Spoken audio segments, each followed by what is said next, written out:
right, time for my 12 swipes. All right, I did my 12 swipes. All right, I already did one swipe on it, so that's one. So this would be the 2, 3, 4, 5, 6, 7, 8, 9, 10, 11. That's plenty.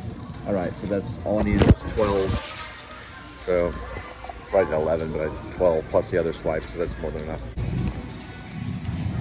All right, as you know that I'm not a drinker, but Linda is cutting down. So we're trying to find a way to do it. So we're not getting the case each time.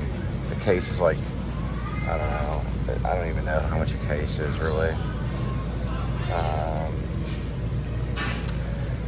We gotta know the exact numbers to help other people because we're trying to help alcoholics, and I have some in my family.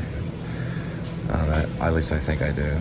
There's 30 cans, so we're not getting the 30 cans of beer each time.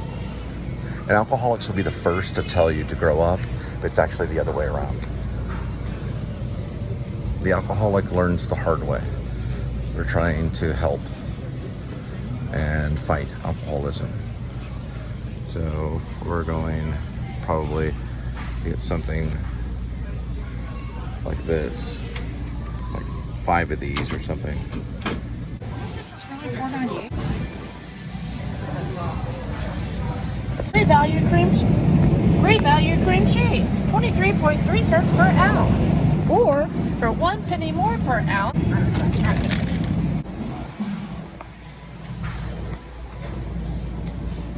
Right. Original was this one. We snapped. I'm going to karaoke. I sanitize my keys after those mean people.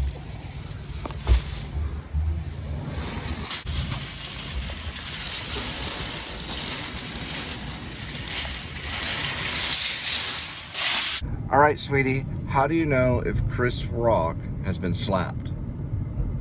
By Will Smith. Close. So let me ask it again. How do you know if Chris Rock has been slapped? The answer is he has fresh prints. We'll try it again. Oh. How do you know if Chris Rock has been slapped? Because By a rock. Okay, let there be a lull. How do you know if Chris Rock has been slapped? He'll have. Prints. How do you know if Chris Rock has been slapped? He will have fresh prints. Just like my Father's Day feast, I do appreciate it. Linda made me some sandwiches. And Tampa J got 100,000 subscribers. I've been watching him back when I found out about A.D.W.C. What a wonderful day today is. Gonna have a little bit of sandwich. Whoops. Right here. Been working hard at the graveyard. Getting the graveyard vlog. Drop some of this right here. All right. Well, I'm actually editing right now.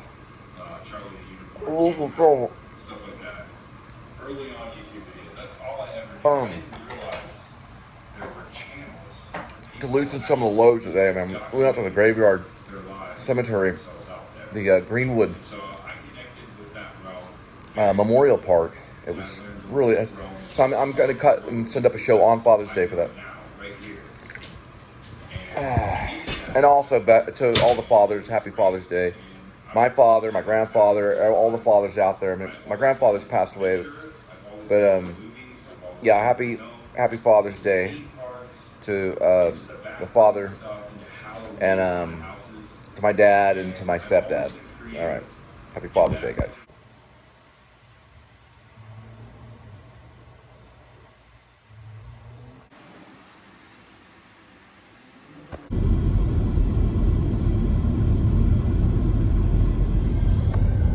Right, 95 degrees Fahrenheit. 214,975 miles on the odometer. It is June 16th, 2024. Congratulations to the Tampa J in Florida for receiving his 100,000 subscribers and getting his play button award, the silver play button. That must be a thrill. I don't really talk a whole lot. I'm learning a lot by watching, and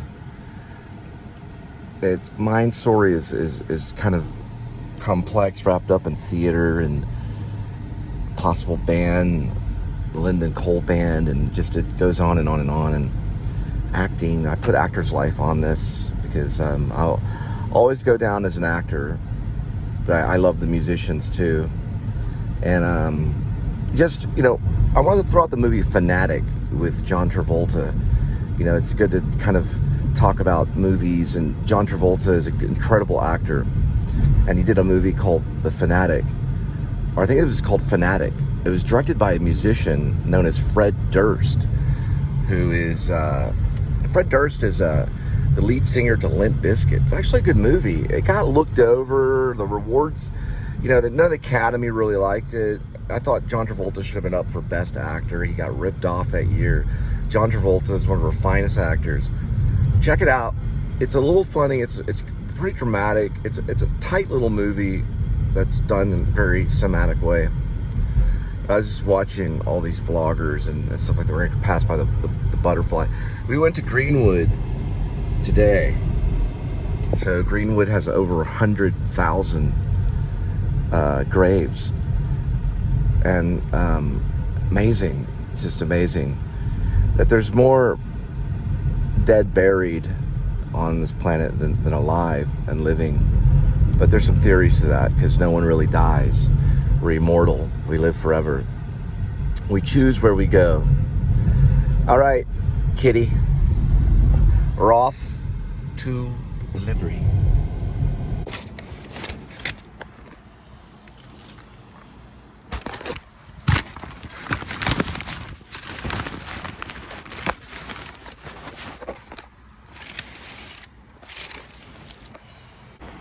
$608.9 4.2.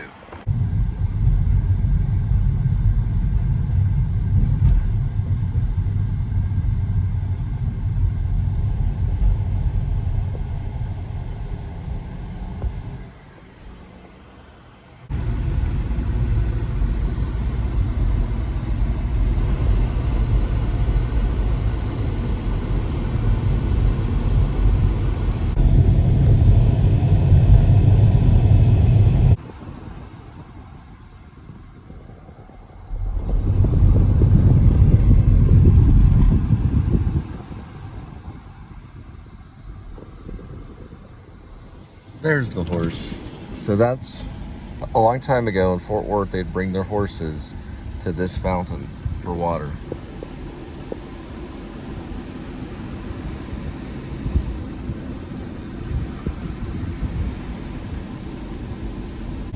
All right, Silver Alert coming out of Dallas. It's like the license plate ends in S330 or something like that. I'll have to look at that one for a while.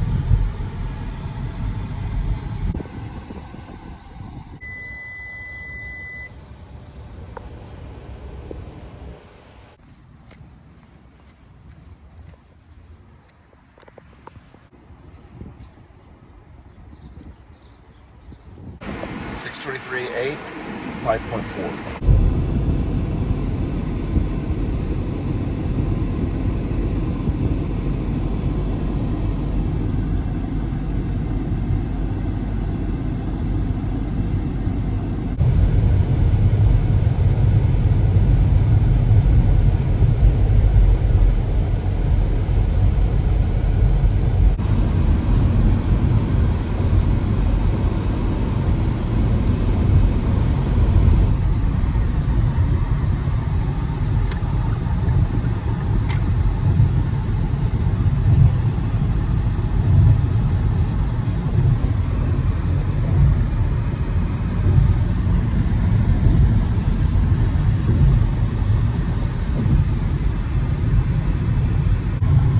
It's better than Paul Rubens.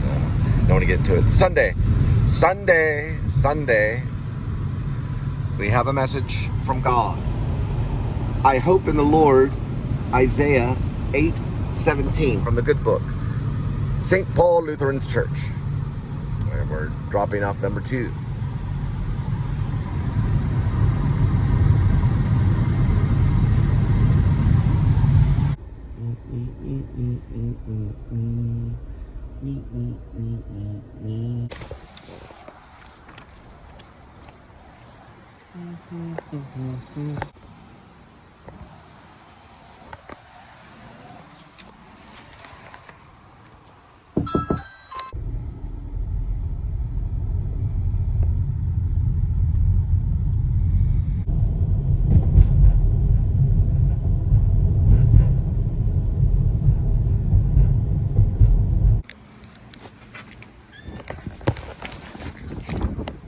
All right, 712-6-3.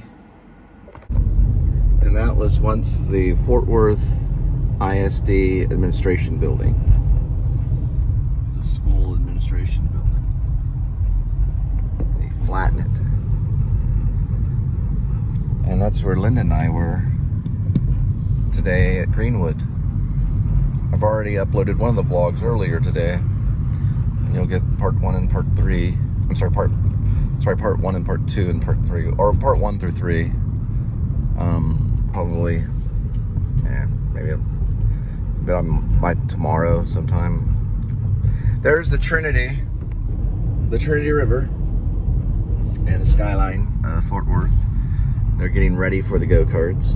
You can see they're seated and getting ready to take off to spin in circles all day, kind of like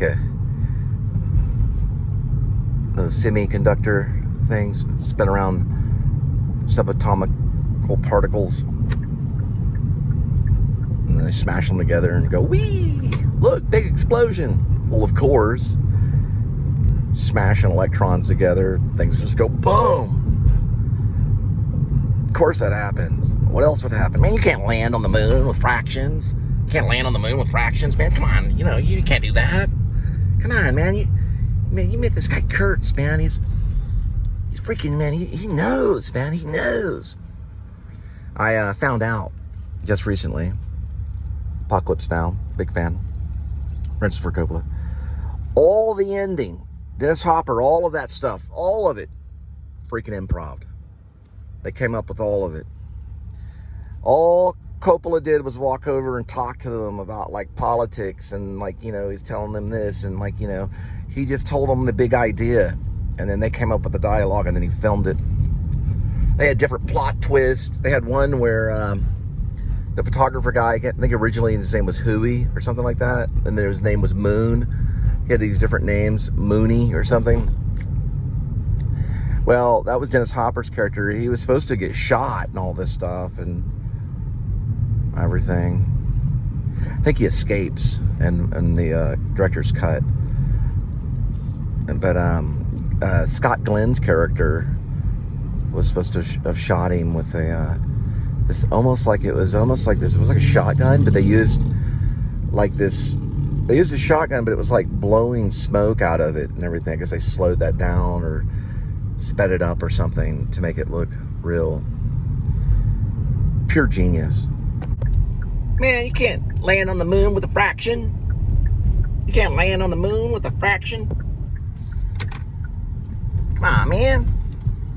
Yeah, it was all improv, the ending of Apocalypse Now, the whole thing. They improv'd it. That's what the word is out in town on YouTube. Semi-scenarios coming out of Coppola's brain. Conrad's idea. I think I swallowed a bug.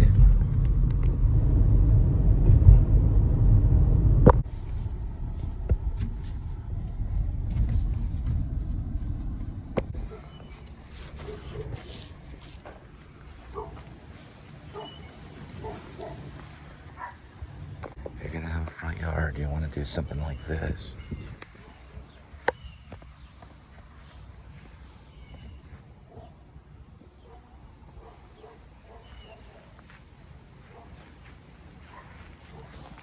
Idea. It's like Apocalypse Now, man. It's like science had failed them, it's like Coppola was saying, like science didn't work, man. Like the moon and fractions and numbers and all that stuff, and the Hollow Men, it's like Kurtz was supposed to be a commander, he's supposed to have respect for life and had lost his, his exactness of reality, and so it's like, there are fractions, you know, but you just can't land on the moon with fractions, you know. And that was coming out like Dennis Hopper, you know. It's like Dennis Hopper was commenting about the moon, man, like lunacy, you know. It's like it was all crazy. Everybody was crazy, man. Like they were on something, man. Like really crazy stuff, man. They had the good stuff, you know. The Philippines, you know. And Coppola came back and he was serious, man. And when they had all the cameras going off, all these flashing cameras, and Coppola just got up to the microphone. Francis, you know, he said, "This is not." Well, he didn't talk that way. He was very serious. He was like, "This is not a movie about Vietnam. This is Vietnam." I mean, that's like serious filmmaking, man. That's serious, you know. That's like, whoa, it is Vietnam, you know. It's nothing more than nothing less, you know. You know, it's like if I made a werewolf movie, you know, called Grace, aka Werevlog, and Kristen Waltz was in it. And I went up there and all the flashing lights were coming out and everything. And I went out there and said, "This is not a movie." I wouldn't say it like this. I'd be like, "This is not a movie about a werewolf. This is a werewolf. The movie is a werewolf. It is the werewolf." Then I just walk off. There'd be like two French models, one on my right, one on my left. And I'd be putting cigarettes in their mouths and then, you know, letting them inhale the smoke and stuff. And I wouldn't smoke any cigarettes at all. You know, I wouldn't touch the cigarettes other than putting them in their mouth, making sure that they were smoking the entire time. Man, that Cole guy, he's bad, man. You see what he did at cons? He's walking around with two French models and like giving them cigarettes. You're talking about werewolves. You want to see a cemetery vlog, a graveyard vlog? You want to see something? Look at this, man. I'm just passing by. I just look at that angel right there. There you go. Famous people there. All dead, all famous.